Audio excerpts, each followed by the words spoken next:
Welcome back. We are here celebrating Advanced Practice Week. Extraordinary people, extraordinary care. The question we've always had, though, is how many people are there? How many people are dealing in the world of advancing practice? What do we look like? Where are we based? What do we do? And that information it's so incredibly hard to get hold of. And you remember last year's goodie bag after the conference was electronic staff record guidance. And I know we spoil you, but some people are worth spoiling. But we have got to be able to find the advanced and consultant practice community and count you if we are going to be able to make the case for expansion and to start to make the case around transforming workforce, transforming service models. So, first plug, please, please, please look to your entry on the electronic staff record. How are you recorded?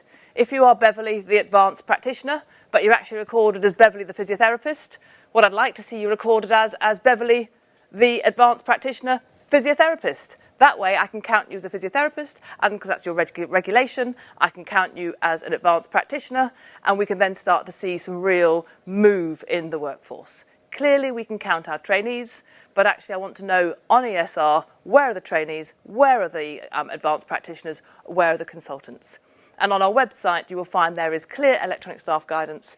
You'll see that there is workshops happening over this 2 days conference, but you'll also see that there is great work happening in the regions, looking to see how we can find colleagues. But you remember back before the pandemic, we did a census of advanced practice. At those points, we were talking really around the advanced and the consultant piece, and our language was emerging and the work was emerging. And so what we did is we looked around, we couldn't find any data that gave us any reassurance at all about who was out there and how people were operating.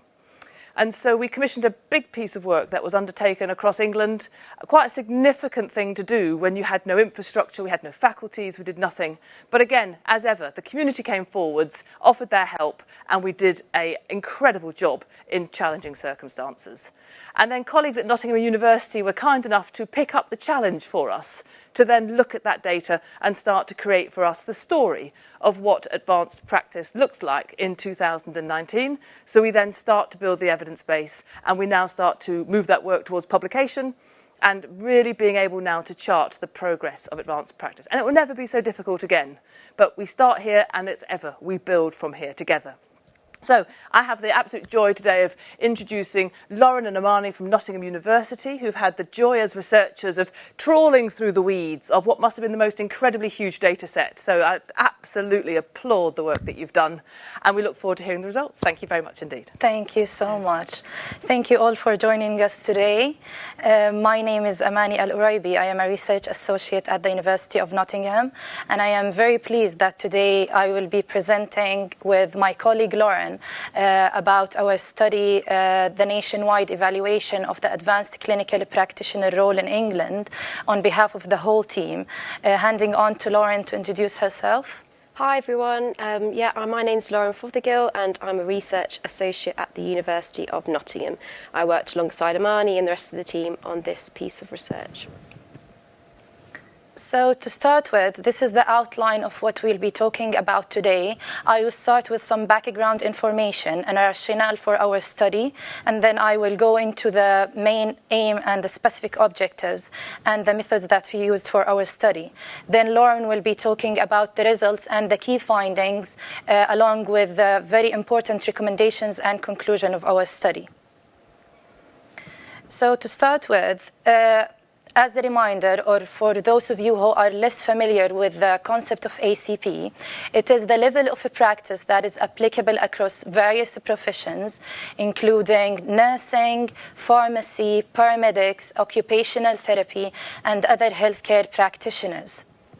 Professionals working at advanced level usually exercise a level of autonomy across 4 domains, known as the 4 Pillars of Acp, which are education, leadership, research, and clinical practice. So why is ACP important? Well, over recent years, health systems such as the NHS were facing some difficulties and challenges, such as the workforce shortfalls, and in addition to the increase in healthcare costs, and aging populations. And in response to that, these challenges were faced by NHS policies creating 5-year forward view, which was established in 2014.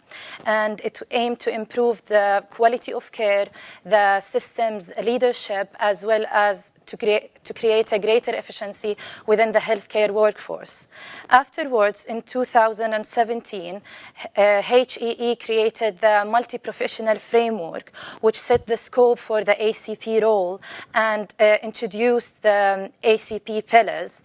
And from now on, we'll be referring to it as ACP HEE framework, sorry. Then the NHS created the long-term plan, which identified advanced clinical practice in relation to supporting the staff and standardizing governance and structure.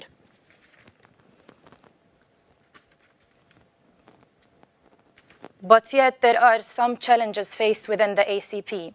For example, there are multiple job titles, and this caused a confusion within the ACP workforce of who is and who is not an ACP, and that actually created inconsistency within the whole healthcare workforce, which we will be talking further about in the findings of our own study.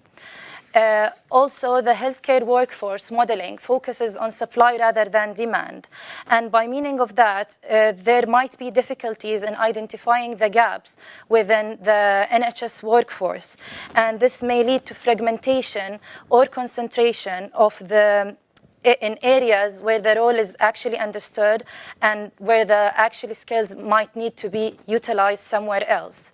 In addition, there is lack of regulation of advanced practice, which has been debated over 25 years, leading to complex misconceptions of the nature of the governance, leadership, supervision, and training. Lastly, there is lack of standardization across educational preparation for ACP. And again, these all challenges we'll be talking more about in our findings of the study. So why we have chosen to talk about why we have chosen to work on this particular study? Well, despite that the HEE was established back in 2017 and it was updated in 2020, and it has a great impact on the current ACP governance, education, support, supervision, it has not been yet evaluated in a practice. Also, developments in understanding ACP role, related workforce strategies, underpinning governance structure, and training available to ACPs may facilitate improved workforce transformation and planning, which will lead to providing knowledge to the international audiences on the impact of implementing an ACP framework. Therefore, we aim to provide information on the role of advanced practitioner and to inform future work developing and improving advancing practice within the NHS in England. Our specific objectives included to better understand the patterns of governance, education, clinical practice, accreditation, and work-based learning in ACP roles, and to identify the key gaps within these areas. We also were looking to explore the challenges affecting advanced level practice and to assess the outcomes and impacts of those practice roles by sector, specialty, and profession in England. And this led us to identify the key gaps in governance, education, clinical practice, accreditation, and work-based learning. As for the methods, we used a mixed method online survey, which was distributed to trainee and current ACPs, utilizing both quantitative and qualitative items to address our main aim and key objectives, and to evaluate the current governance, education, and support within the advanced level practice. HEE distributed 3 distinct questionnaire surveys, one of which to those who identified themselves as advanced clinical practice role, and the 2 others were given to were given to an organizational lead, which was assigned by HEE to be distributed to both NHS provider organization and trusts and primary care organizations. Data were collected between August and November 2019. And as for the data analysis, data from the qualitative and the quantitative data were actually combined with triangulation, but were analyzed separately. And for the qualitative data, we used thematic analysis and in vivo 12 software. As for the quantitative data, we use descriptive analysis using SPSS software. And for the quantitative data, we actually analyzed data from the 3 different settings separately, just to make sure that we identify the key gaps in each of the regional settings around England. Now for the results and findings, I will hand on to Lauren. Thanks, Amani. So yeah, we're just going to go through our results and findings. So a total of 4,365 surveys were returned, and the majority of these came from ACP staff themselves, and the remaining came from primary care organisations and NHS trusts. And like Amani said, the primary care and NHS trusts were filled out by representatives at those organisations. So we've presented our key findings in 4 main themes, which I'll go on to talk more about. The first one is we found there was a wide variety of ACP roles and job titles.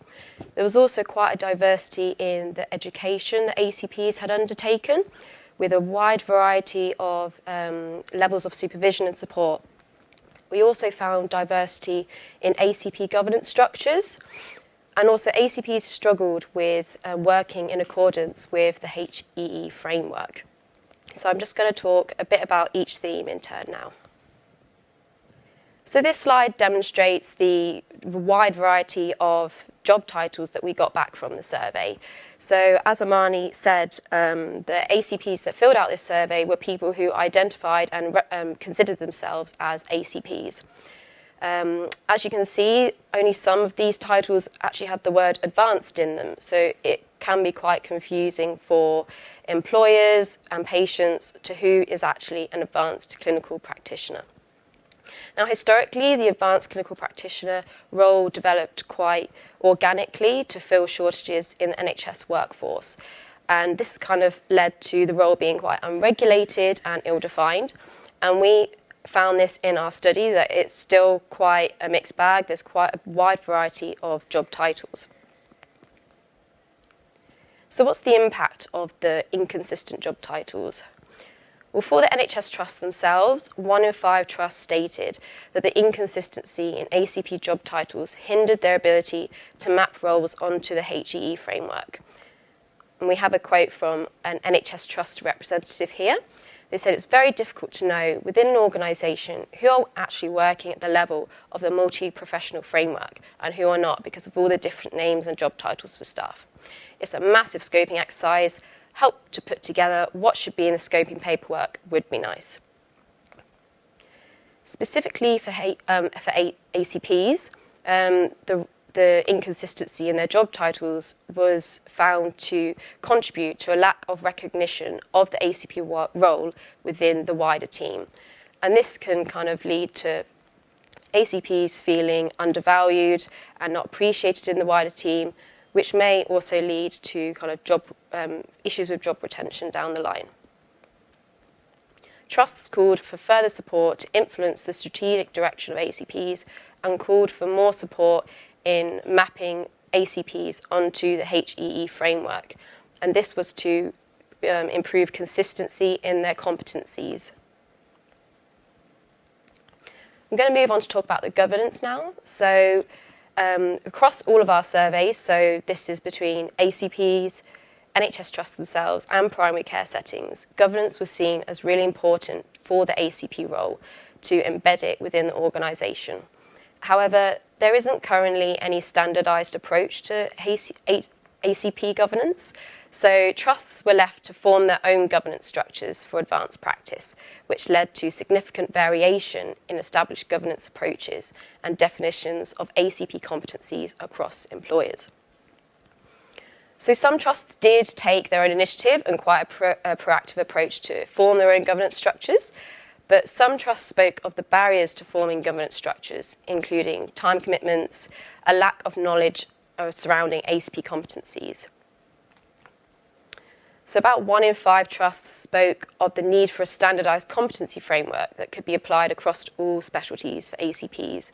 They also called for a standardised approach to forming governance structures for ACPs. So speaking from the ACP perspective, knowledge around governance was quite low. So approximately 12% of ACPs didn't know whether their organisation had any form of governance, and less than 30% were actually able to identify if they had a lead for advanced practice. And for ACPs, knowing the governance structure is really important for them to be able to visualise their career progression. So that's really important for an ACP's kind of career role, really. So moving on to talking about the diversity in education that we saw. So although more than half of ACPs were educated to master's level, the subject studies varied considerably. So with ACPs having various different qualifications and studying different subjects, this means that ACPs may have quite differing skill sets, competencies and knowledge. So although a lot of ACPs from our survey stated that the ACP role had developed considerably over the years in terms of progression, support and supervision, they still highlighted that the support for education and CPD did vary considerably. For ACPs, supervision came from a variety of sources at differing frequencies, and this was particularly seen in primary care settings where supervision was quite low.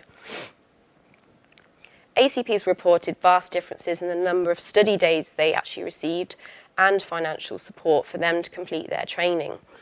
And with this differing support for financial support for them to complete their training, this kind of creates quite large inequalities in ACP support. So more than a quarter of ACPs reported making some kind of personal financial contribution to their studies. We've got a quote here from one of the ACPs who filled in the survey. They said, "It's extremely frustrating that staff such as myself are having to fully self-fund training to work at this advanced level." So we've spoken about the HE framework, and that was established in 2017, and that kind of gave that established the scope of ACP and established educational requirements. It gave some kind of consistency to ACP competencies. But we found in our study that the knowledge of the HE framework was actually quite varied across the 3 settings. So as you can see from this graph, NHS organisations and trusts actually had quite a good knowledge of the HE framework. They had over 50% of organisations knew the framework quite well.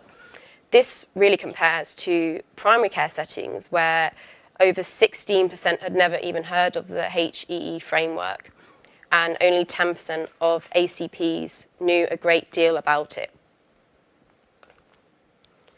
So the HE framework establishes the 4 pillars of advancing practice. And as we said, these include clinical practice, education, leadership and management, and research. But the ACPs that filled out our survey said that there was a clear focus on the clinical pillar of practice compared to the other 3 pillars. The research pillar was particularly neglected, as we found in primary care settings, only 0.5% of trusts actually said the research pillar was a priority for them. And only 11% of ACP survey respondents said that they were involved in any kind of research. So even though ACPs spoke of the clear focus on the clinical pillar, people really saw the value of the 4 pillars in their practice. ACPs spoke of taking part in internal or external leadership training, which was really seen as useful to maintain high-quality clinical practice. Research events were also seen as useful in sharing good practice and contributed towards personal development portfolios. ACPs did talk about how being compliant with all 4 pillars wasn't necessarily acknowledged in their NHS trusts, and they didn't feel like they had enough time to commit to the other 3 pillars because of high workloads and competing pressures. And we're not suggesting here that it's necessarily important to give equal time to each of the 4 pillars, but from our survey, we found that the ACPs found it was important to understand and acknowledge each of the 4 pillars to ensure that the core capabilities of ACPs are upheld. So now I'm going to move on to talk about our conclusion and recommendations from this survey. So firstly, within the governance and regulations, we recommend that there should be further standardisation of job titles and descriptions for ACPs to ensure role recognition and support. We recommend that there should be a formation of a structured governance framework for ACP roles within organisations across sectors, with guidelines on operational support and a visible lead for ACP. We also recommend that there should be clear career pathways for ACPs to maximise retention and job satisfaction. In terms of education and support, we recommend that there should be further standardisation to the required education and training for ACP roles across specialties. We also recommend the implementation of systems within organisations, particularly in primary care settings, to ensure ACPs have access to clinical supervision and continuing professional development. Finally, when working in accordance for the HEE framework, we recommend that there needs to be an increased level of knowledge around the HEE framework, particularly in primary care settings where we found this was quite low. We recommend that further support should be given to employing organisations to enable them to map ACP roles onto the HEE framework. We recommend that we should highlight the value and importance of each of the 4 pillars of practice to employers to encourage allocation of adequate resources and support for ACPs. Finally, we recommend that there should be increased support for ACPs with conducting research and being engaged in research to support their professional development and share best practice. And this might seem like a lot of recommendations from this study, but the Centre for Advancing Practice is already taking actions. They've introduced a programme accreditation process to ensure consistent quality assurance across all education providers. They've also set up regional faculties for advancing practice to drive workforce transformation for advanced practice across England. And they've also recently published guidance on workplace supervision for advanced clinical practice, and this is aimed to improve consistency and limit supervision practice variation. So finally, the concluding points of our study, we found that this study really highlights the need to establish a structure surrounding the ACP role, and this includes further standardising job titles, improving the governance of ACP roles, standardising the supervision approach to make sure ACPs are fully supported in their clinical practice, improving the knowledge of the HEE framework across the board, and further development of professional support for ACPs. I think we have some time for questions now. Wonderful, wonderful. Lauren, can I depose you from your spot and move you? Of course, yes. I've got my bits of paper. I'll put them on the floor so you can't see that I'm reading from my notes. Brilliant. I have to say, ladies, flipping marvellous. Absolutely brilliant. We had a conversation beforehand to say we're not experts in advanced practice. I said, no, you're not, but you're experts in research. And well done. Absolutely brilliantly, brilliantly done. And I could have a little cry, to be frank, because when we did that, it's a good cry, don't worry.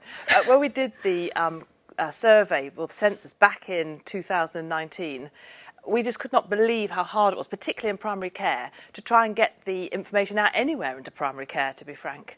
And everything that you came up with is completely and utterly as it is, and as it has been, and as it still is for some people. What's wonderful and why I wanted to have a little cry was because so much of the work that we have done clearly has been anchored in your learning. You've shared it with us as we've gone along, and it's been a really incredible piece of sort of development as we go, if that makes sense. I'm not allowed to use the phraseology building the plane as we fly it because that makes people nervous, but we have indeed had to learn as we've gone along this journey. And the work that you've done has helped us more than you'd ever imagine to be able to come up with intelligent solutions that are actually born out of people's lived experience of this work. And it's really hard. And we've talked about how, for all of you, you're doing things for the first time. So incredible to see that. And I think the real challenge for us around the governance piece, we've got James Pratt, who's working with us at the moment looking at the governance piece, which is brilliant. And we have got the work that Joy Conway is doing with us to drive the research piece. And I was fascinated about the 11% of people having any chance to do some research. And I think that what's really interesting thing for us is, and I'd be really interested in your thoughts based on what you've seen through the data, but it seems that there's such a dearth in the research and the literature review of actually people's lived reality that actually, do you think some of our advanced practitioners could actually spend a bit of time furthering the research and the literature that you would, if you did this again, that you'd want to go and find when you did your literature research? I imagine it was a little bit of an empty, barren wasteland, was it? Tell me what you would have liked to have seen differently that we might then be able to go craft.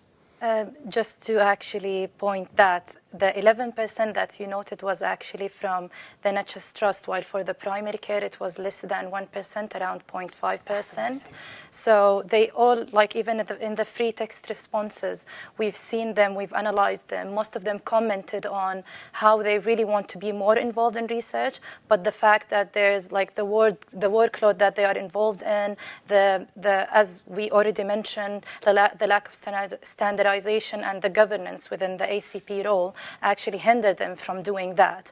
And I think mainly them being more involved in research, maybe which something Lauren might know more about, that HEE is already like involved more in developing a journal. Yeah, I mean, we were speaking to Joy a few weeks ago, and there's work going around about producing a ACP paper so that people can publish in that research, but also kind of recommending for people to collaborate, working with NIHR, and just kind of networking with people. It is hard, isn't it, to get involved in research when you've got so many other competing requirements in the ACP. But your data, again, gives us the ability to actually shed a light on facts, not just emotion. We feel it, but we can now see it.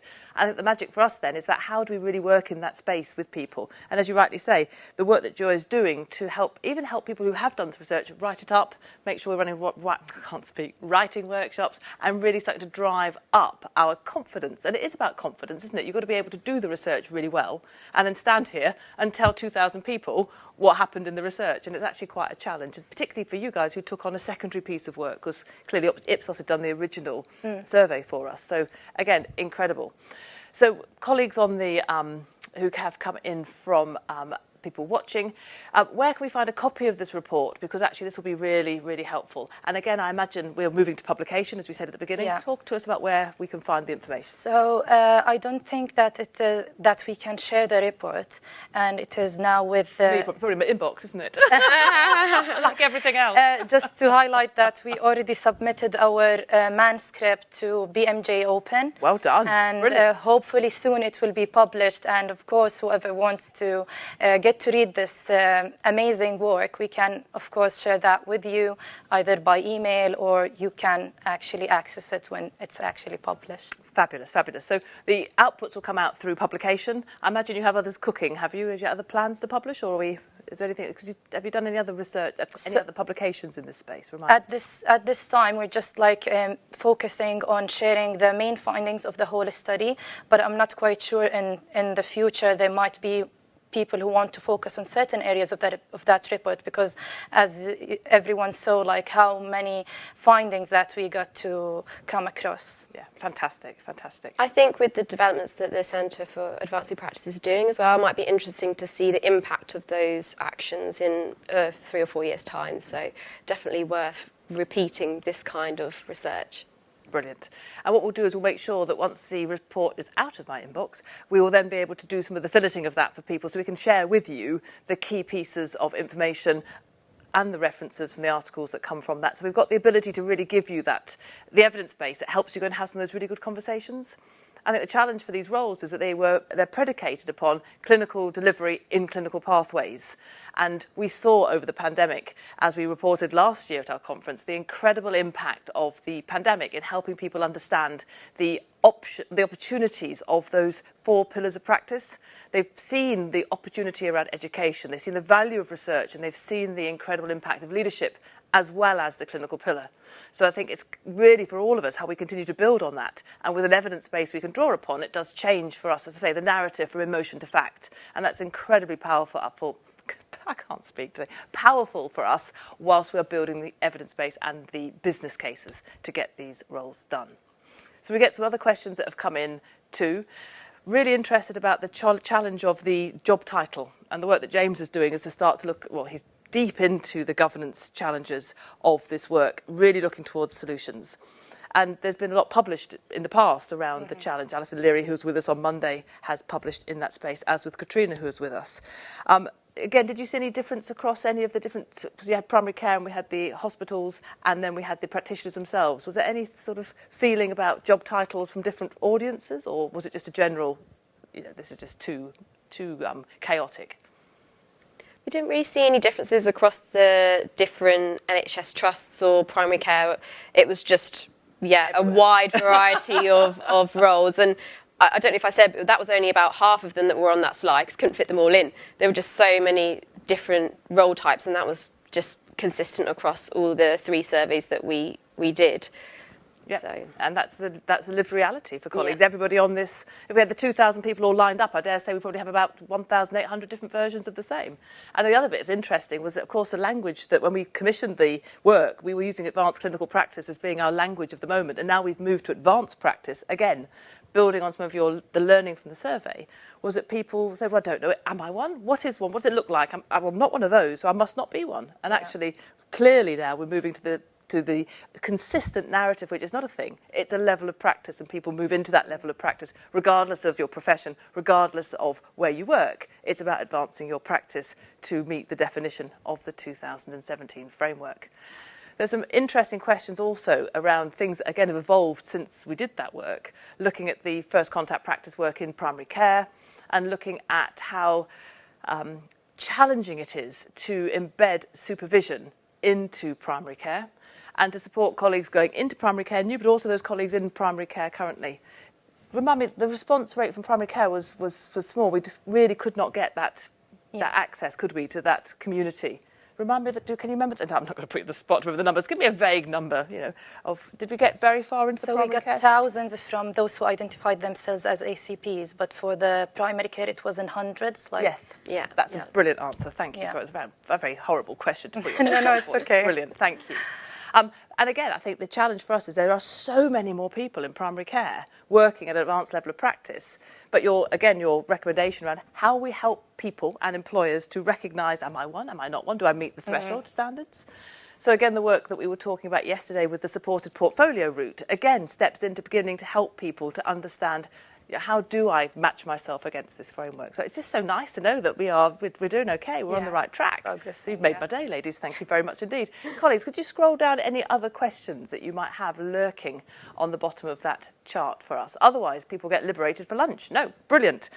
Well, I can't thank you both enough. And I know you were covering for Holly as well today, who's poorly, so thank you so much for coming in. Brilliant job. And I think that for everybody, there's a lesson here in the research, the dissemination and the confidence and the pride with which you put the presentation together. So brilliant. Well done. Thanks for having us. Thank you. Absolute pleasure. Brilliant. We've been waiting for this work for a long time, so we're delighted to have it.